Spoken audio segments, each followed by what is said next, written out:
Is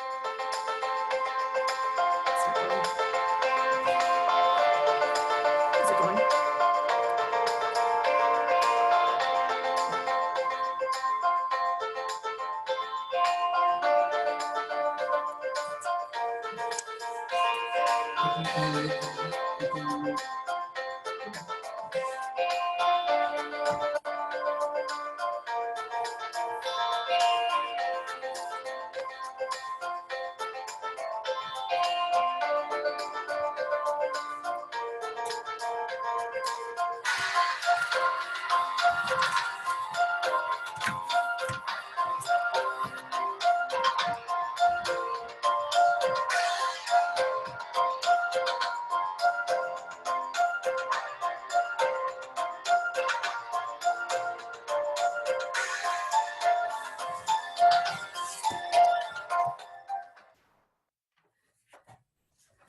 Hello, that was just a little video to get us in the right mood for things today of what is to come. My name is Jo Zeimet. We're presenting today at Operation Collaboration, our mission to promote military student success through improved internal communications. Again, my name is Jo Zeimet. I have been a military academic advisor here at Ashford for a little over a year now, but I worked for Ashford since August of 2010. So had a lot of experience in student services. I have several members of my family that have military experience, so I definitely know the value of providing the best services we can to our military and veteran students. Welcome everyone. My name is Kristi Merfeld and I am also a military academic advisor. I have worked for Ashford University for a little over 6 years in several different roles ranging from student services, finance, reentry. I work specifically with our military spouse population. I am extremely dedicated in working with this population as I do have the ability to relate to a lot of the challenges that they face based on my personal experiences.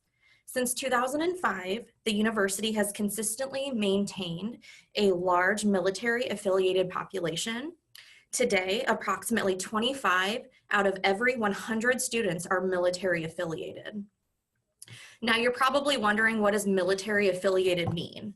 Well, at Ashford University, we are very inclusive in our definition of the military affiliated student. These include our active duty service members, veterans, reservists, spouses, dependents, and civilian employees of the Department of Defense and the Department of Veteran Affairs.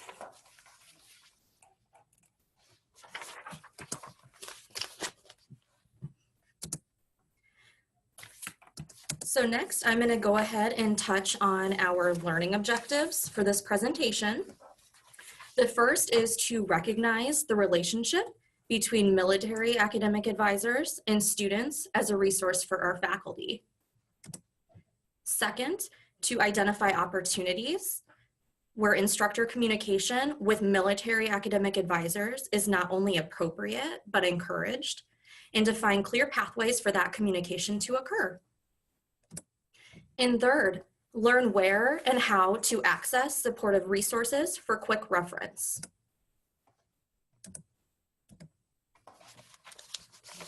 A lot of unique challenges are faced by our military affiliated student population.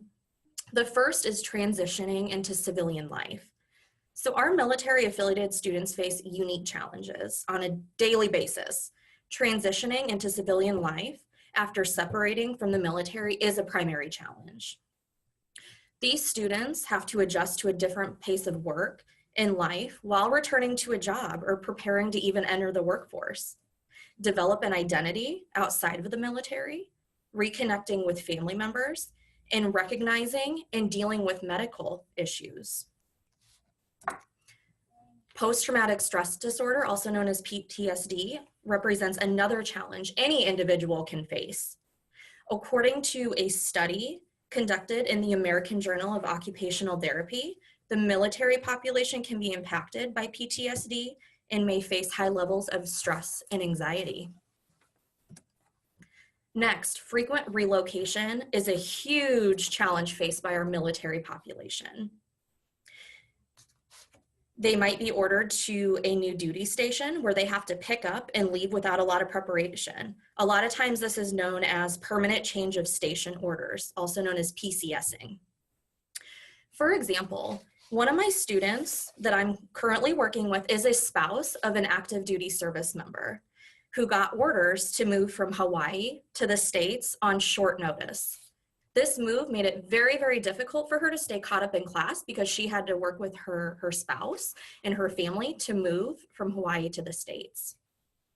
The student and myself explained the situation to our instructor, and the instructor was not willing to work with the student because she was not the actual one who was the active duty service member. This example illustrates that although she was not the active duty service member, she was still significantly impacted by this move. The last unique challenge that we're going to touch on today is that military affiliated students may have a reluctance to seek assistance. So according to a 2011 Clemson University study, pride and self-sufficiency could impact veterans' utilization of both academic and social support. They are trained to be very independent and self-sufficient, and so making that transition to an environment where they might need some support is difficult for them. This can also be a challenge for our active military students, as it could be a weakness shown to them, and they are concerned that it could impact any future promotions or other opportunities within the military. When students disclose this type of information to us, we need to encourage them to reach out to the supports that we have. One of those supports is access and wellness, and we will be getting into that a bit later.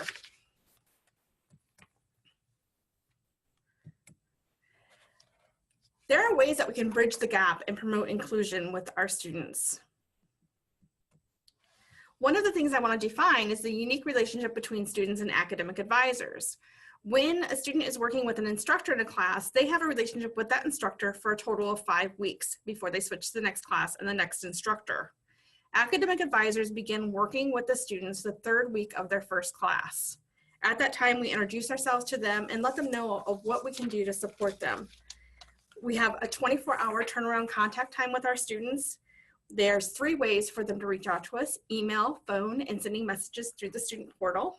We have the ability to Zoom with them if they have questions on how to utilize their classroom. They have access to other academic advisors if we are not in the office. We have resources that we are trained on to go over with them, including the Writing Center and library, and many other tools and supports that we can share with them.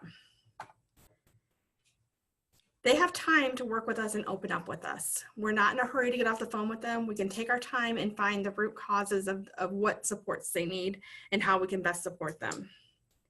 We are able to see patterns for the student. Is this a one-time, one-off situation in their class, or have they had a pattern of being at risk in their courses as they move through? We can see those patterns from one course to the other. Building a strong partnership between faculty and academic advisors by encouraging and open lines of communication are really important. I have an example of this. I had a student who had been communicating with me that her husband had been quite ill for some time. She was in her 4th to her last class here at Ashford when she informed the instructor that her husband was currently passing away. She had a GPA greater of a 3.75. Her instructor, Elizabeth Forgium-Barkus, reached out to me, got me involved in the conversation, and we were able to work out an incomplete grade for that course for her. The instructor actually submitted the incomplete grade for the student as she was unable to do it for herself. She finished that class with a B+ after completing the work. Her husband did pass away. She did end up taking a few weeks off to work through all of that she had to work through. At this time, the student is in her final course. Her GPA is a 3.89, and she's looking forward to continuing her master's degree here at Ashford University. The student learned that instructors and academic advisors will work together for her best interests. The other student I'd like to bring up is a student who was having technical issues. This student was messaging me throughout the class, letting me know that she had technical problems going on. She was working with our with our tech department, and was messaging the instructor. The instructor was willing to grade the work that she submitted. When her final grade posted, it was an F grade. And when she reached out to me, I reached out to the instructor and found out that the work that she submitted was not passing. So she received an F in the course, but we were able to go back and work with the student. And right now she has submitted a grade appeal and is trying to work through that because of the issues she was having with accessing her course. It's important that we as academic advisors, students, and faculty understand what resources are available and where to locate these resources.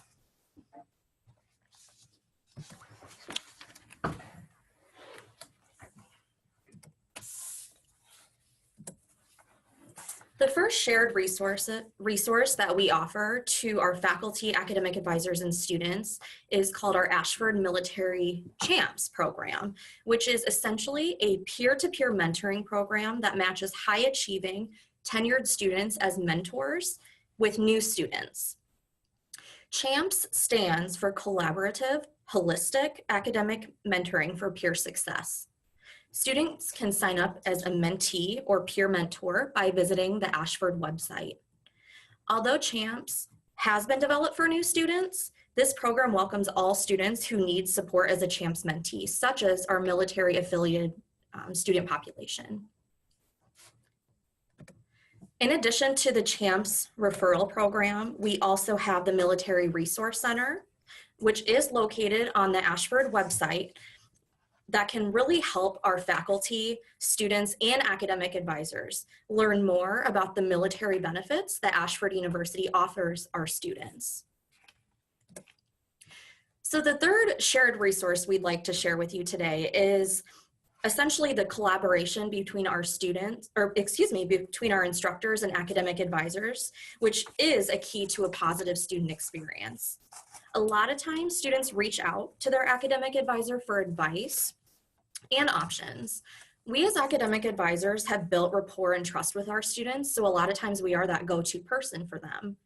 If an instructor is having a hard time reaching the student or has recognized some sort of concern relating to that student, we want instructors to feel comfortable reaching out to advisors for guidance and support. We should continue to provide support to each other as we work with our military affiliated student population throughout their degree.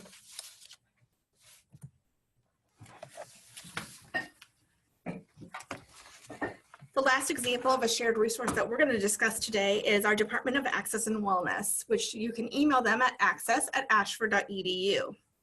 The Office of Access and Wellness is an accommodations team within our Student Affairs Department.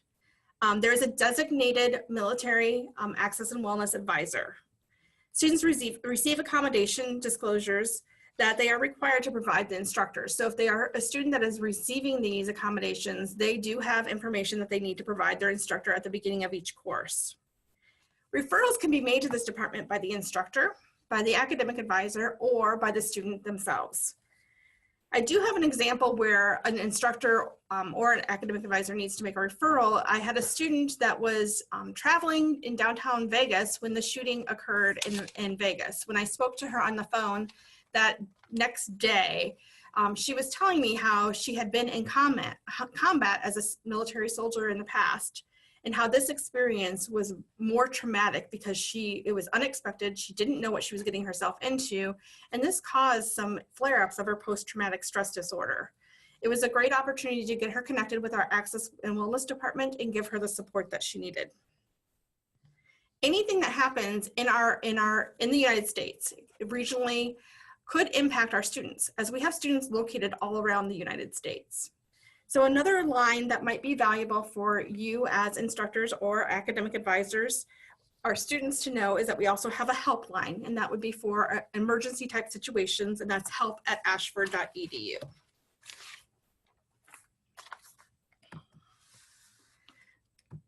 There are resources that are instructor specific. They are provided by our CEDL, which is the Center for Excellence in Teaching and Learning.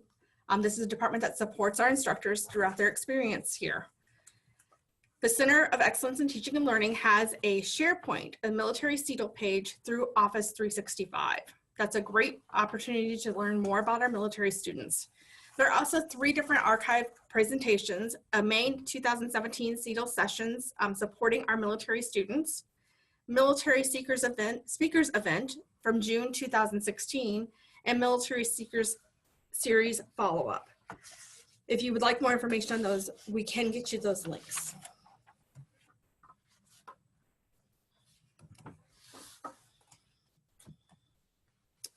We want to improve our student experience through collaboration.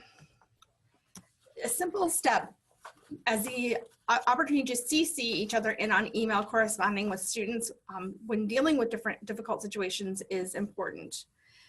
Instructors can find our email addresses, our academic advisor email addresses through the FSE, Faculty Student Engagement. It's an email that comes out a couple times per week, and it has a list of all of the academic advisor email addresses. This is a great way to keep us all 3, the student, the instructor, and the academic advisor on the same page when we're having that conversation. The other thing I want to make everybody aware of is the at-risk timeline. We consider a student at risk when they are out of attendance for a certain number of days. If it's their first course, it's after 4 days. We're reaching out to them. Beyond that, we do not start reaching out to them until day 8.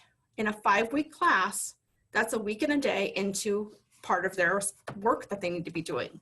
So if you have a student who is not participating in class, it's a great idea to email the academic advisor and let them know that you haven't heard from the student. That way we can begin to call and reach out to them a little bit sooner than when we would normally do that.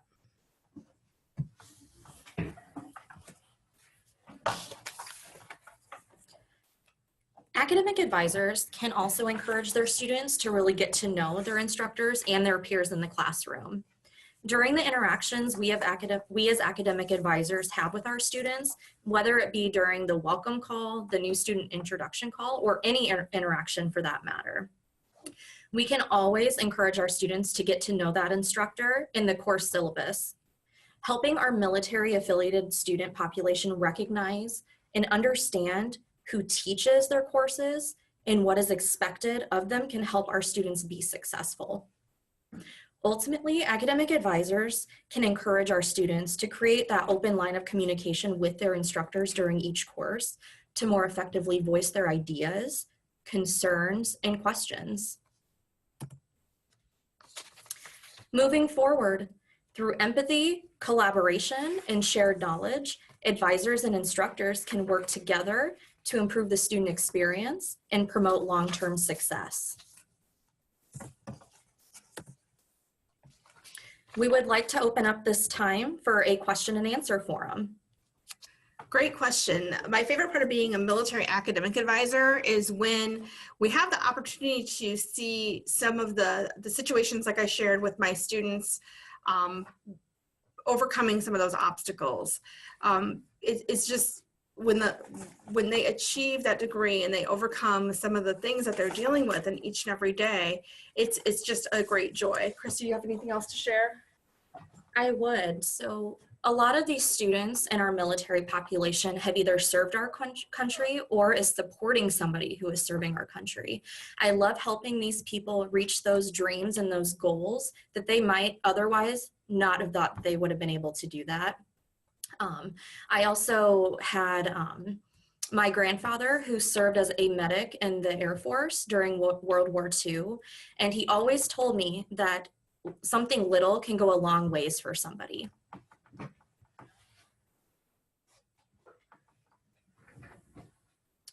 Are there any additional questions? You can use the chat feature to share those with us.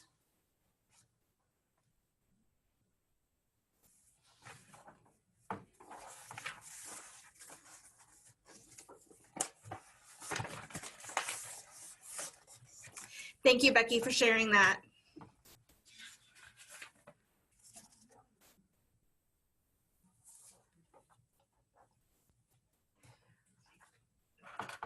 Thank you, Erica. What a great question. And she knows that she was a former academic advisor that began working on this presentation with us. So I'm glad to see that you're on here. I think that just keeping those lines of communication open and working together, and know that we're all here to support the student in the end of the day to achieve their goal of graduating. I think that is the best thing that instructors, academic advisors, and students can do. One other thing I would like to briefly touch on is the importance of internal communication between among the university. I think providing that excellent service for our internal customers, such as an academic advisor, faculty member, just knowing that we're here to support everybody and to provide that valuable experience to the student is our #1 priority.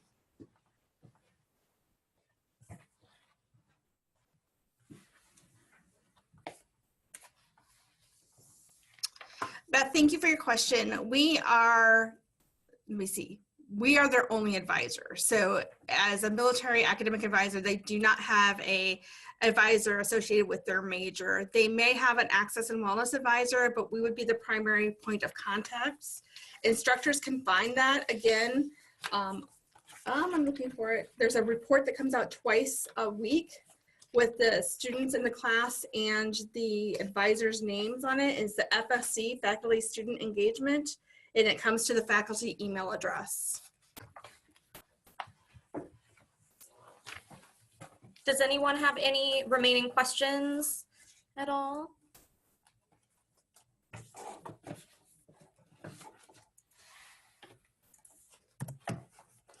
All right, everyone. Well, thank you to Bridgepoint Education's continued support of our students. We would also like to thank everyone for joining us today while we presented on the need to collaborate and bridge communication gaps between faculty and academic advisors to create an overall better experience for our military affiliated students. Thank you so much.